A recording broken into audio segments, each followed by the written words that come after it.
All right, welcome to video 4 for Unit 5.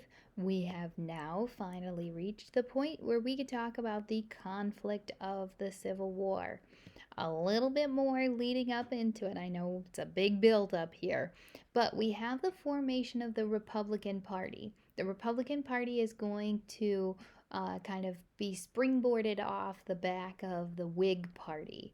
1856 is going to be the first time we really see the Republican Party come into an election.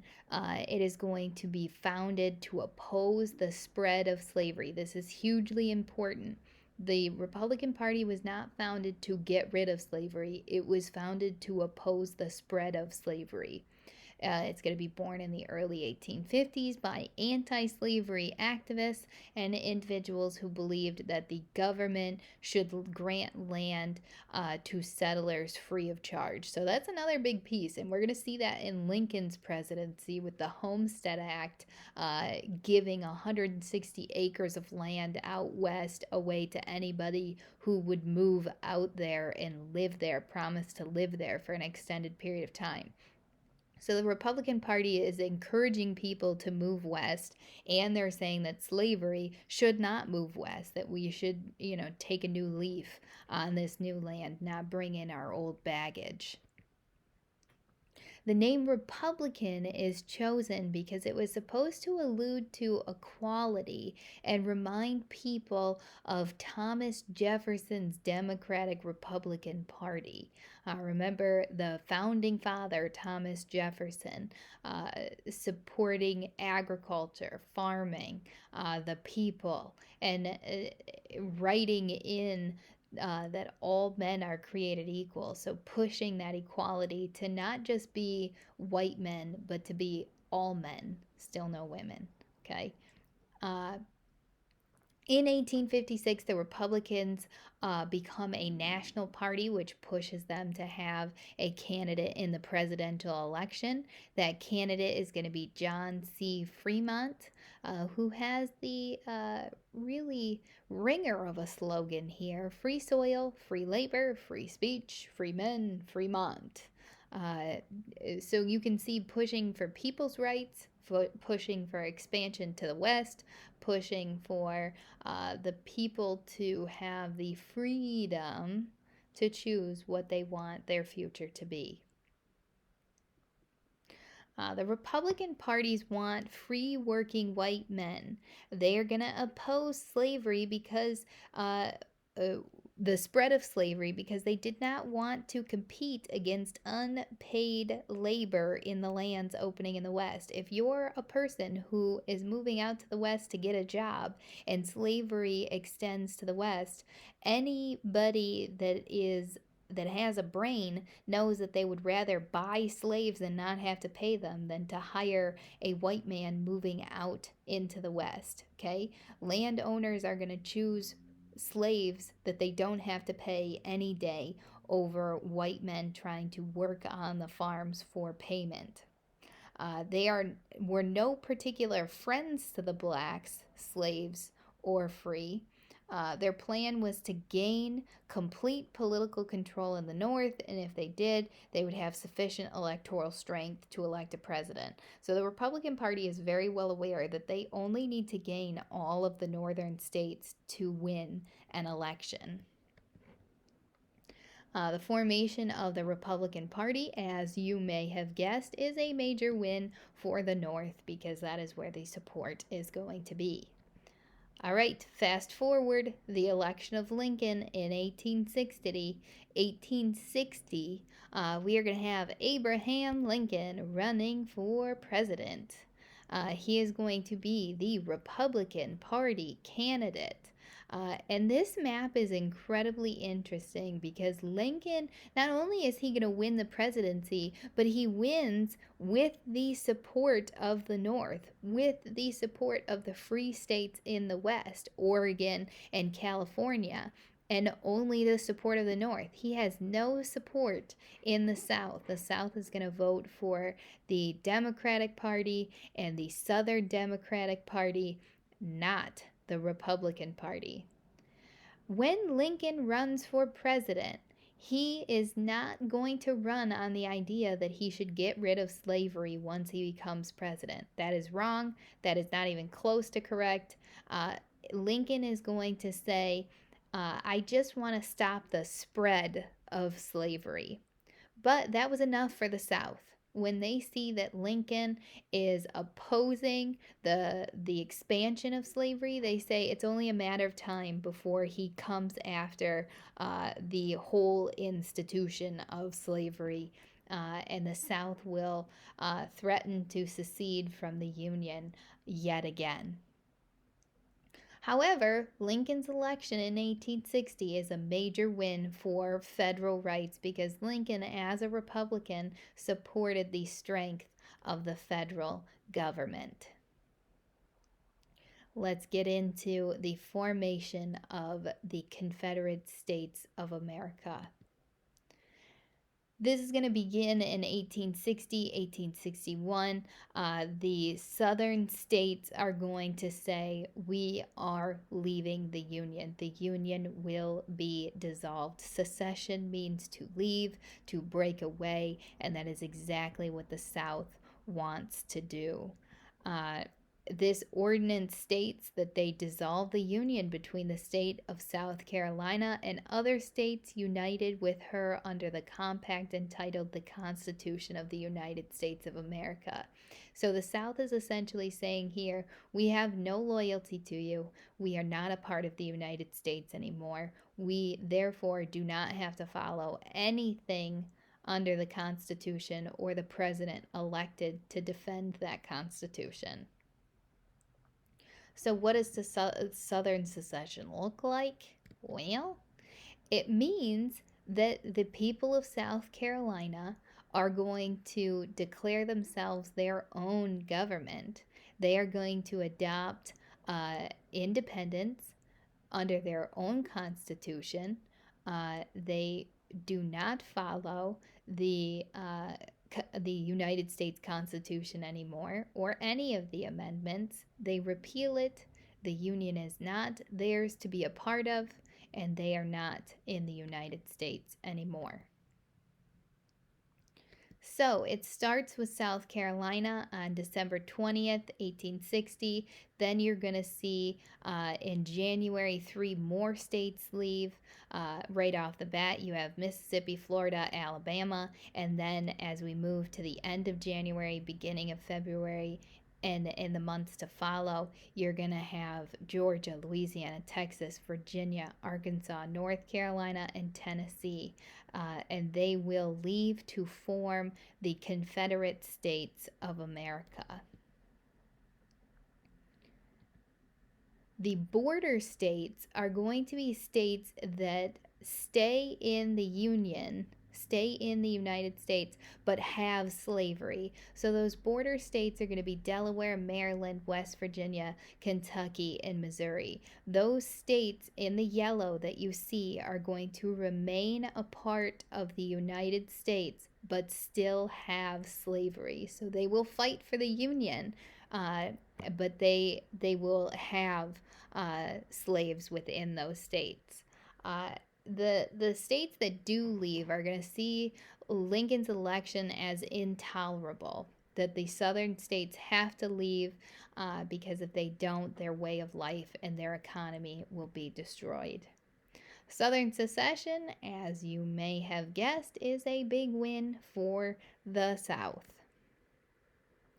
When we look at the election of 1860, we are going to have Stephen Douglas, a Democrat, face off with his longtime rival, Abraham Lincoln. We'll also have the Southern Democratic candidate, Breckinridge, and there will be a Constitutional Union candidate.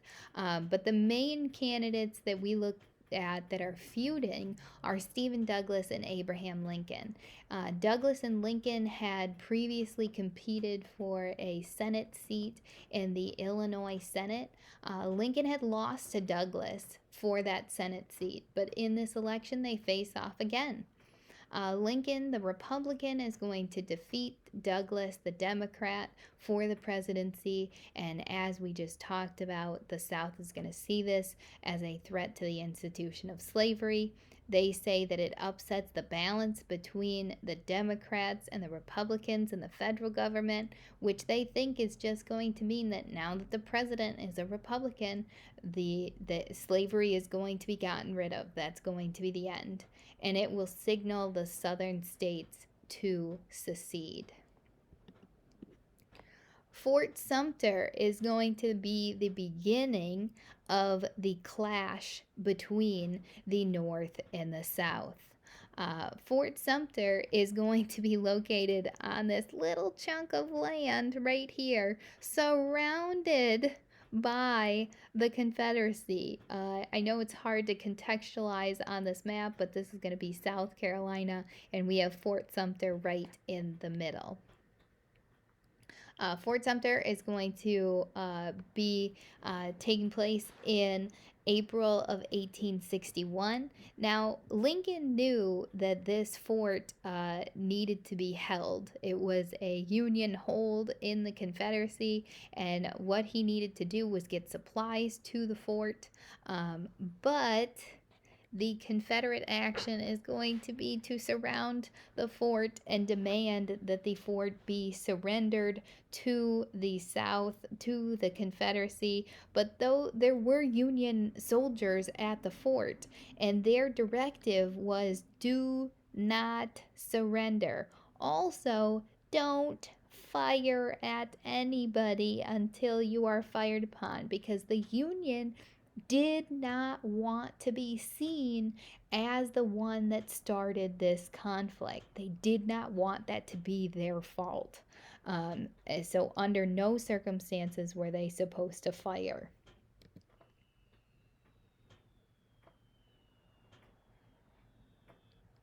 But as you can guess, that is not what happened. The Confederates are going to try to bombard Fort Sumter. They are going to fire upon the fort, and the Union is going to attack back. This is going to be the first bloodshed for the Civil War. The Union is ultimately going to have to surrender the fort, and this is the pushing off point for the Civil War. When we look at the Civil War, we are going to see a split right down the middle of the United States between the Union and the Confederacy, which will lead ultimately to a long and bloody battle between the North and the South. When we look at the sectional differences between the North and the South, the North is going to be known as the Union. They are going to fight to maintain the Union of the United States. They're going to be led by President Lincoln. The South is going to be known as the Confederacy, fighting to maintain the institution of slavery, fighting to secure the rights of the state governments. And they are going to elect their own president, the former Secretary of War, Jefferson Davis from Mississippi, and their military mind that will be their leader is Robert E. Lee. The strategies between the North and the South are going to be vastly different.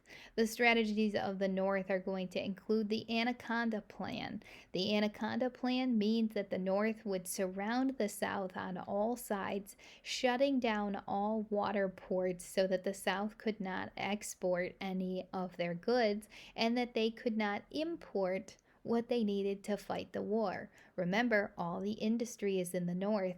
And they are not going to supply the South with weapons to fight them. The North is also going to try to gain control of the Mississippi River because the Mississippi River ran down the center of the Confederacy, and if they could gain control of that, then they could split the Confederacy in half, which would be a huge win. Ultimately, they wanted to stop the flow of goods between all states in the Confederacy to kind of starve the South of what they needed to fight. And just like capture the flag, war is very simple. You want to gain control of your enemy's capital, and once you do that, you can stop communication and defeat them. So, of course, the North wants to gain control of the southern capital, which was Richmond, Virginia. The South strategy is to prepare and wait. They say, we'll just wait until the North attacks us. Then we can fight on our own turf and hopefully win better. That strategy is going to change once the war continues. The South is going to try to invade the North, believing the same, that if they could capture big gains, big cities in the Union, that they would then win. Uh, they are also going to practice the war of attrition, which the goal here is to attack, then retreat, attack, then retreat, attack, then retreat, and repeatedly attack your enemy in the hopes that you would tire them out and defeat them. It's kind of a mental game and a physical game there. The South is going to attempt to gain support from Europe as well. The South really wanted the British to enter the war on their side. They believed that if they could get Europe, they would easily defeat the North, which is probably true. But the British are going to look at the South and look at the Civil War and say, yeah, no, we don't really want to get in on that action. The British had gotten rid of slavery in the 1830s, so they don't want to fight with someone trying to keep slavery, and they don't see the benefit of fighting against the North that was becoming an industrial center. The South is going to attempt to kind of guilt and bully the British into entering the war by cutting off the cotton trade with them, but the British are going to say, yeah, we can just trade with somebody else. So the South's attempt to gain support from other nations does not work. But the idea is interesting to see maybe if this could have turned into a world war, what we would look like today. The advantages of the North is going to be that there is a greater population there. It is more industrious, so they have more supplies. They have advanced transportation in the North, an extensive train network. They are under the command of Grant. They will be competing to maintain the Union, which is a very driving force. They want to maintain the United States. And then we will have the South, whose benefit is their agriculture. They also have the military leadership of Robert E. Lee. They are going to maintain, they're going to fight to maintain the institution of slavery, to maintain their way of life. And standing up for an idea in war is a very compelling driving force. So it cannot be forgotten that the South was fighting to maintain their way of life. Yes, it is a driving force to maintain history, to maintain the Union, but standing up for an idea and your way of life is also a big driving factor. The next time we come together, we will talk about specific battles of the Civil War, and we will finish up the conflict together. Don't forget to do your homework for tonight, and any questions, let me know.